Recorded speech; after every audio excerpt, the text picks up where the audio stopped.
This is the San Francisco 49ers Report by Chat Sports. I'm Chase Sr. Really appreciate all of you for taking time out of your day to watch the program here. Coming up, we're going to take questions, comments, hot takes from our subscribers, our real ones, and people who watch the show. And speaking of that, if you want to join a community here on YouTube and you want to join the largest independently run Niners channel right here on the internet, subscribe to the 49ers Report for daily shows on San Francisco. We are approaching 138,000 subscribers, and with the regular season about to be here, our coverage is on fire right now. Be a part of the movement. The Nerd Nest with the $10 super chat. Let's hope for the best this year. Just got to get to the playoffs and then go from there. It's an interesting point that you make, right? Are the Niners going to go about this season a little bit differently where they try to manage the health of their roster a little bit more? It's not the NBA in which teams operate in that manner, but you think about what San Francisco's done. 4 NFC titles over the last 5 years, 2 Super Bowls during that stretch as well. They've played a lot of football and a lot of games deep into the year, shorter off seasons, shorter rest periods, and they're a very physical football team. And we've seen so far throughout training camp that the Niners have been cautious with a lot of players who have suffered from injuries, and they've just suffered a lot of injuries. I mean, shoot, they had to cancel a joint practice against the Saints because a third of their 90-man roster wasn't able to practice the previous week. And the Niners do have a history of being hurt under head coach Kyle Shanahan. Prior to last year, they were top 10 in injury rate every year. Last year, they finally stayed healthy. What happened? They were the 4th healthiest team. They made it to the Super Bowl. So I think bad offensive line play and injuries and the mental hurdle of losing the Super Bowl in excruciating fashion and some of the weird vibes that we've seen, all of those are things that I think could hold the Niners back. But look, the talent is there. They are very well coached. They have some legendary players on this team. They are fully capable of getting back to a Super Bowl. And once they get to the playoffs, this is a battle-tested squad with so much playoff experience and high-level postseason experience. Mr. Block Ice, I love Elijah Mitchell, but damn, he's getting hurt too much. Jordan Mason will play big, though. Thoughts on Matt Breida being let go? Should we bring him back if he's needed or available? So it's unfortunate what has happened to Elijah Mitchell. 6th-round pick and ends up being a really good player for this team. I've seen some people in the comment section calling him a bust.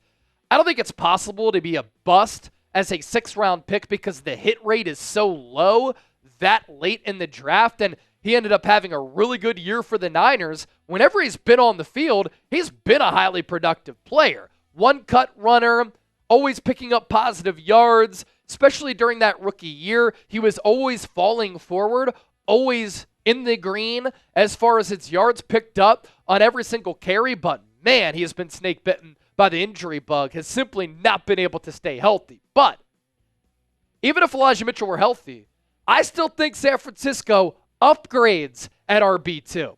I've been a firm believer in Jordan Mason since I first saw him play in the preseason 2 years ago. He is that one-cut runner who's perfect for this system, runs with physicality, balance, power. How many times have we seen him with breakaway speed, but also carry the pile and keep the feet churning? And he's added a pass-catching arsenal to his game. I think that he would be a high-level running back for a lot of other teams across the NFL. He just happens to be behind the reigning Offensive Player of the Year. So I'm so excited for Jordan Mason. As for Matt Breida, he looked solid in the preseason. That game against Tennessee, he caught that wheel route. He looked good in the process. Or was that against New Orleans? Either way, he caught that wheel route and looked good. I thought it was pretty telling how the Niners actually brought back Keyshawn Vaughn to the practice squad instead of Matt Breida. But I think Matt Breida can still move. Stovey, 4x4ing. How did Kingston not make the roster over Ronnie Bell and other players? So this was roster mismanagement, in my opinion.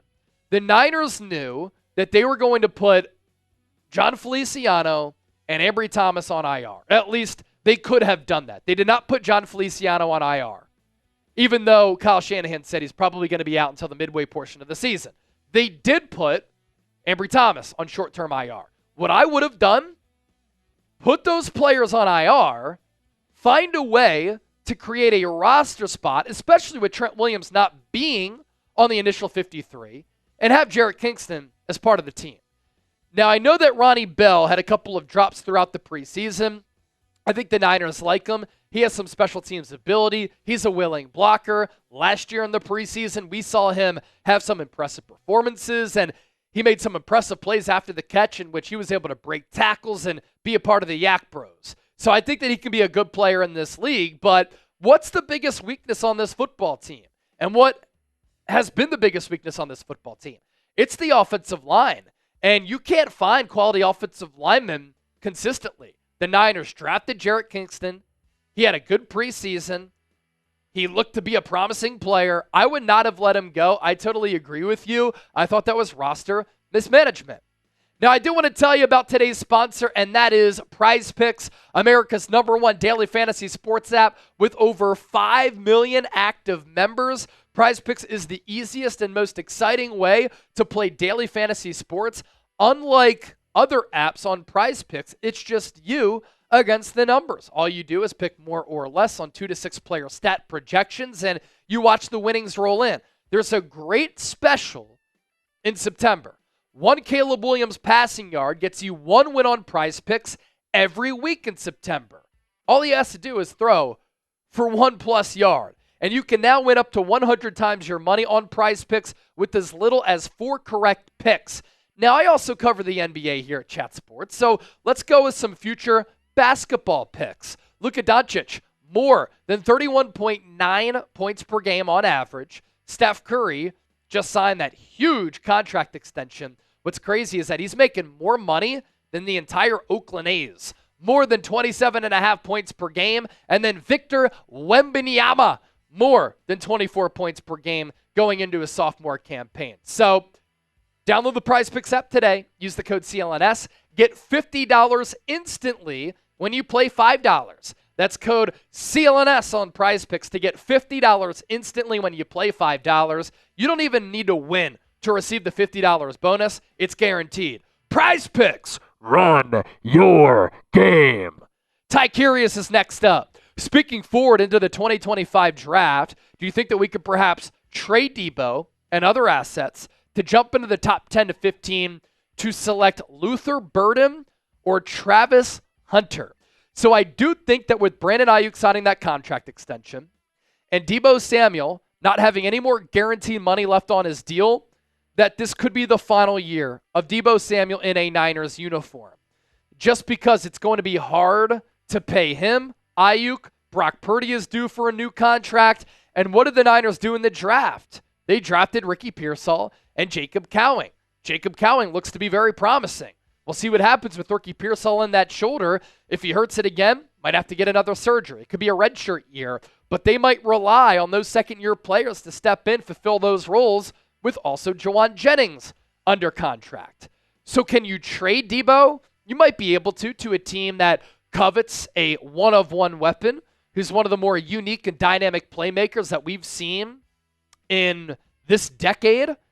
How much does it get you? I'm not sure, because the team would have to inherit his contract. I'm not sure it gets you into the top 10, top 15 to draft the prospect. I'll say this about Travis Hunter. He played very well against North Dakota State. He was very impressive last year. Could he be the Shohei Ohtani of the NFL with all of the money that wide receivers make?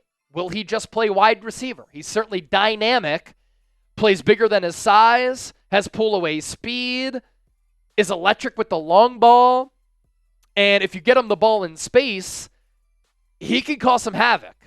Can he play corner? You know, he's a little bit tiny. I do have some concerns there, but he certainly is dynamic. Some NFL players have said, no way he could play 2 ways. I'd like to see a team try to play him 2 ways. Look, we never saw a player like Shohei Ohtani before, except for Babe Ruth. We haven't seen a 2-way player at the NFL level, so why not let Travis Hunter try it? Now, you had Charles Woodson, who at Michigan played both ways. You had Deion Sanders, who did that as well and played Major League Baseball at the same time as NFL football. That's just crazy. I believe that Travis Hunter is a unique player, and I'm interested to see how he performs this year. I think he's going to be in the Heisman race. If Colorado can finish above 500, which I don't think they will because that defense can't stop anybody in the Big 12, but I'm intrigued by the prospect for sure. Draco, what's good, my bro? If you had $1 million to bet, what rookie do you think will play this year and make the biggest impact? On the Niners, it's going to be Dominic Pooney. I truly believe that Dominic Pooney was a steal in the third round. The Niners got away with highway robbery, getting a special player at that juncture of the draft. Everything that I've seen from him has been so impressive. He's not overwhelmed, physically or mentally. He's comfortable on pull blocks. He's physical. He's nasty. He has finesse to his game where he can get out in space and is a very agile and quick mover. And really has understood the scheme very well. I also like the technique. He has this technique down where he is a very seasoned player, and I think a lot of that is due to the fact that he played a lot while in college and the athleticism that he had to display at left tackle when he didn't give up a sack last year at Kansas has helped him on the interior. And what do the Niners need? A better offensive line, and I think he helps that offensive line out greatly. And I think he also helps out Colton McKivitz on that right side. It's kind of a best of both worlds type of deal. Jonathan Lamont Page. Who will our special team superstar be, Garendo or Cowing? So I think that both are capable of being the starting returners. Garendo, kick returner. Cowing, punt returner. I love the ability of both. I loved him in the pre-draft process. Garendo just has injury issues. 2 seasons in which he missed time because of a hamstring in college, another because of a foot, day 1 of training camp, hamstring, Monday, groin. So that certainly worries me, and I'm talking 2 Mondays ago. This video is coming out on Monday. So if he could stay healthy, he can be dynamic. I mean, we saw it with the 93-yard return, and Jacob Cowing, he can play inside, he can play outside as a receiver. I think he has some dynamic wiggle to his game, some good speed. He turned it up, showed out in the preseason. And I think that the Niners have a legitimate offensive weapon in him and Garendo. Again, if Garendo can stay healthy. 6', 220, who ran a 4.3 40-yard dash. Wow. Be sure to subscribe to us here on the Niners Report and hit that bell icon. Turn those notifications on. Therefore, anytime we go live, you will be notified and you can join our mailbags.